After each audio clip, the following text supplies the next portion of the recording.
আসসালামু আলাইকুম। বাংলাদেশ জাতীয়তাবাদী দল বিএনপির সংগ্রামী মহাসচিব, তাকে অসংখ্য ধন্যবাদ। আমি মোহাম্মদ রাশেদ খান 2018 সালের কোটা সংস্কার আন্দোলন থেকে আপনাদের সাথেই ছিলাম। কিভাবে রাজপথে সংগ্রাম করেছি আপনারা সবাই জানেন, সাংবাদিক ভাইয়েরা। বিশেষ করে জুলাই গণঅভ্যুত্থানের সময় আমার পাশে বিএনপির স্থায়ী কমিটির সদস্য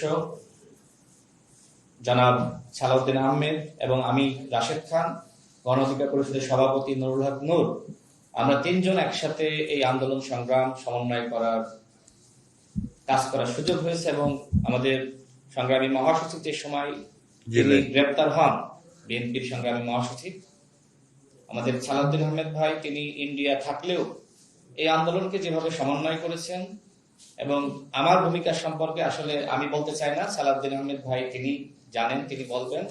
আমি এতটুকু বলতে চাই, বাংলাদেশ জাতীয়তাবাদী দল গণমানুষের অধিকার প্রতিষ্ঠায় লড়াই সংগ্রাম করছে এবং শহীদ প্রেসিডেন্ট জিয়াউর রহমান, যাকে আমি নিজের আদর্শ হিসেবে মনে করি, বর্তমানে বিএনপির নেতৃত্ব দিচ্ছে জনাব তারেক রহমান, তিনি আমাকে অত্যন্ত স্নেহ করেন, ভালোবাসেন। ফ্যাসিবাদ বিরোধী আমল থেকে তার সাথে আমার সম্পর্ক। আমি মনে করি নতুন বাংলাদেশ গঠনে তার নেতৃত্ব দেশ এবং জনগণের জন্য অত্যন্ত প্রয়োজন। আমি বিশ্বাস করি সংস্কার, বিচার এবং সুষ্ঠু নির্বাচনের ক্ষেত্রে জনাব তারেক রহমান গুরুত্বপূর্ণ ভূমিকা রাখবেন।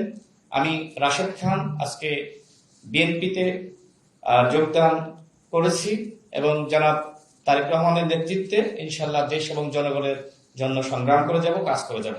আসসালামু আলাইকুম।